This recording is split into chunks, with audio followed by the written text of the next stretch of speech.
ভারত কথা মধ্য দিয়ে চালিত সকলকে স্বাগত। মনের কথা এই সময় বিষয় ভারত কথা। প্রথম পর্ব। উত্তরে স্তব্ধ তুষারগিরি শ্রেণী, দক্ষিণে উত্তাল নীল জলধি, মধ্যে মহাতীর্থ বিশাল ভারত ভূমি। এই ভূমিতে পরম দেবতার প্রিয় নিকেতন। দেব নিকেতনে জ্ঞান, ভক্তি ও কর্ম সাধনার তিন প্রশস্ত দ্বার।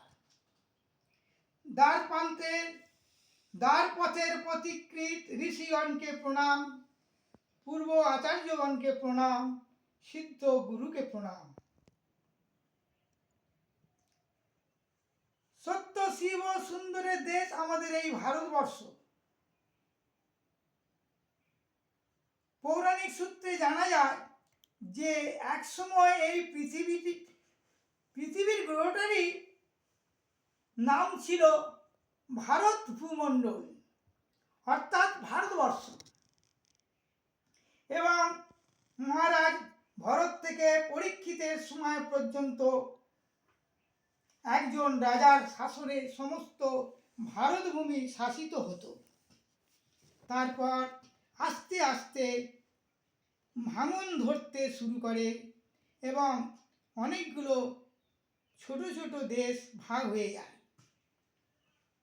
তাই আজ ভারত ছোট্ট এক ফালি দেশ হয়ে দাঁড়িয়েছে। আজ ভারতের সংস্কৃতি গেছে পঙ্গু হয়ে, অথচ প্রাচীন শাস্ত্রমতে সমস্ত পৃথিবীর নামই হচ্ছে ভারতবর্ষ। আগের নাম ছিল ইলাবিত বর্ষ, কিন্তু মহারাজ ভারতের নাম অনুসারে এর নাম হয় ভারতবর্ষ। সিন্ধু নদীর উপত্যকায় হরপ্পা এবং মহেঞ্জোদারোতে আমরা প্রাচীন ভারতীয় সভ্যতার যে সমস্ত নিদর্শন পাওয়া গেছে তা বিদেশীয় পণ্ডিতদের হিসেব অনুযায়ী নাকি আজ থেকে ৬,০০০ বছরের পুরানো হবে। অর্থাৎ যীশুখ্রিস্টের জন্মের অন্তত পক্ষে ৫,০০০ বছর আগে বৈদিক কাল শুরু। তাই খ্রিস্টান, ইসলাম, ইহুদি প্রভৃতি ধর্ম সভ্যতা বড়জোর ৩ থেকে ৪,০০০ বছর পুরনো হবে। আমাদের প্রাচীন ভারতীয় সভ্যতা মানেই হচ্ছে হিন্দু সভ্যতা। হিন্দু সভ্যতা, হিন্দু কথাটি এসেছে সংস্কৃত শব্দ নয়। হিন্দু কথাটি এসেছে সিন্ধু থেকে। ভারতবর্ষের ইন্ডাস নামে একটি নদী আছে, সংস্কৃত ভাষায় তাকে বলা হয় সিন্ধু। মধ্য এশিয়ার মুসলমানেরা শকে হ উচ্চারণ করত, সিন্ধুকে তাই তারা হিন্দু বলতো। এইভাবে আমাদের এই নামটা উৎপত্তি হয়েছে এবং শব্দটার প্রচলন হয়ে আজ আমাদের সমগ্র ভারতবর্ষ হিন্দুস্তানে পরিণত হয়েছে। আমাদের হিন্দু ধর্ম ও সভ্যতা মানে সনাতন ধর্ম ও সভ্যতা, যা শাশ্বত চিরন্তন। আমাদের শিক্ষা এবং সাংস্কৃতিক প্রধান বৈশিষ্ট্য হল তার আধ্যাত্মিক ভাবমূর্তি। ধর্মই আমাদের প্রাণ। আমাদের ধর্ম হচ্ছে বিশ্ব মানবের মহামিলনের এক উন্মুক্ত ও প্রশস্ত ক্ষেত্র। বৈচিত্র্যের মধ্যে ঐক্য সাধন আমাদের সংস্কৃতির মূল আদর্শ। এই আদর্শই আমাদের জাতীয় ঐক্য এবং দেশের সার্বভৌমিকতা, অর্থাৎ আমাদের এই ভারতবর্ষে নানা বর্ণের, নানা ভাষা, সম্প্রদায়গত ধর্মের ও নানা ভাষাভাষী মানুষের বাস। তাদের ভাষা ও জীবনযাত্রা ভিন্নতর হলেও তাদের মূলগত ধর্ম হচ্ছে সার্বভৌম ভারত ধর্ম। সকল সম্প্রদায়গত ধর্মের ঊর্ধ্বে এই ভারত ধর্ম। এই ধর্মের মূল নীতি হচ্ছে গণতন্ত্র। গণতন্ত্র যেমন ব্যক্তির স্বাধীনতা আছে, তেমনি ব্যক্তির সহমর্মিতা ও সামাজিক দায়বদ্ধতাও আছে। সেই দায়বদ্ধতার ক্ষেত্রে পারস্পরিক প্রীতির স্থান সকলের ঊর্ধ্বে। এই প্রীতির দ্বারাই মানুষের সঙ্গে মানুষের ঐক্য দৃঢ় হয়। সেখানে একের ক্ষতি অপরের ক্ষতি এবং সকলের ক্ষতি যোগফল হচ্ছে দেশের ক্ষতি। এ ক্ষতি গণতন্ত্র বিরোধী, মনুষ্য বিরোধী। তাই সকল সম্প্রদায়কে মিলিয়ে এই ভারত তীর্থ বিশ্বকবির ভাষায় তার মূল সম্প্রদায়কে মিলিয়ে এই যে ভারত তীর্থ আদর্শই হচ্ছে দেবে আর নেবে, মেলাবে মিলিবে, অর্থাৎ মিলনের আদর্শ। আর এই আদর্শের মূল মন্ত্র হচ্ছে মা গৃহ মা হিংসি, অর্থাৎ লোভ বর্জন করো, হিংসা ত্যাগ করো। ভালোবাসাই ভারতের শক্তি। বসু দৈব কুটুম্বকাম, ভারতবর্ষের বাণী, সমস্ত পৃথিবী আমার আত্মীয়, আমরা এক জাতি এক প্রাণ। ভারত ভূমি আমাদের স্বদেশ ভূমি, আমাদের মাতৃভূমি। ভারত আত্মাই আমাদের আত্মা।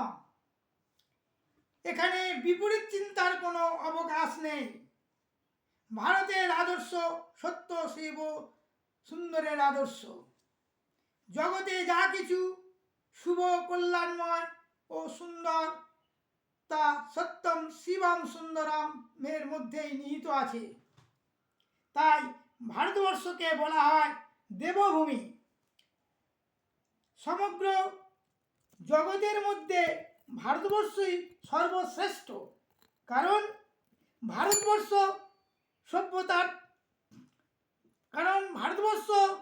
সত্যকার ধর্ম কর্মভূমি। জগতের অন্য সমস্ত স্থান ভোগভূমি। ভারতবর্ষই একমাত্র পবিত্র ধর্মক্ষেত্র, মোক্ষভূমি এবং সত্য, ত্যাগ, ধর্ম ও কর্মভূমির দেশ। পুণ্যভূমি আমাদের এই ভারতবর্ষ। যেমন ধর্মের ক্ষেত্রে তেমনি ললিত কলার ক্ষেত্রেও ভারত সমস্ত পৃথিবীর আদিগুরু। সকল জাতির নিকট আধ্যাত্মিক আলোকস্বরূপ ভারতের শাশ্বত ধর্ম এবং ভারতীয় সংস্কৃতির বিজ্ঞান ও দর্শনের অনুশীলনী ভারতবর্ষের মানুষকে প্রকৃত অর্থে ভারতীয় করতে সক্ষম। সুতরাং আমাদের দর্শন, শিক্ষা, শিল্প, কলা, কাব্য, সাহিত্য, কৃষ্টি, রীতি নীতি এবং আচার অনুষ্ঠান ব্যবহার সব কিছুই যাচাই হয়ে থাকে সত্য শিব সুন্দরের আদর্শের ওপর ভিত্তি করে। এই দর্শনই হচ্ছে আমাদের আধ্যাত্মিক ও আদর্শবাদ এবং জাতীয় জীবনের মেরুদণ্ড। আমরা বহু জন্মের পুণ্য ফলে এই ভারতবর্ষে জন্মগ্রহণ করেছি। এটা খুবই দুর্লভ এবং মহা সৌভাগ্যের কথা। সুতরাং আমাদের চিন্তায়, বাক্যে ও কাজে সত্য শিব ও সুন্দরের আদর্শগুলি প্রকাশ ঘটুক, যাতে আমরা এই সুন্দর পৃথিবীতে নিরাপদে বাঁচতে পারি। পরিশেষে বলি, ভারতবাসীকে জাতি, ধর্ম, বর্ণ নির্বিশেষে সমবেত শক্তিতে মাথা তুলে দাঁড়িয়ে বলতে হবে আমরা ভারতবাসী। ভারতের অহিংসা, শান্তি ও সহনশীলতার ঐতিহ্যে বিশ্বাসী এবং আন্তরিকভাবে শপথ গ্রহণ করছি যে আমরা সর্বশক্তি দিয়ে আতঙ্কবাদ ও হিংসা প্রতিহত করব। আমরা আরও শপথ নিচ্ছি যে সকল মানব জাতির কল্যাণার্থে তুলে ধরব সামাজিক সদ্ভাব ও শান্তি এবং আমাদের মূল্যবোধ রক্ষার জন্য সকল ধ্বংসকারী শক্তিকে দৃঢ়ভাবে প্রতিহত করব। তাই তো বলি, আমরা হিংসা জানি না, বিভেদ মানি না, মানুষকে মোরা ভালোবাসি। নানান ধর্মে নানান কর্মে গর্বিত আমরা ভারতবাসী। এর পরের পর্বে অর্থাৎ দ্বিতীয় পর্বে ভারত কথা নিয়ে বলবো। অপেক্ষা করুন আমাদের ইউটিউব চ্যানেলে শাশ্বত ভারত কথা।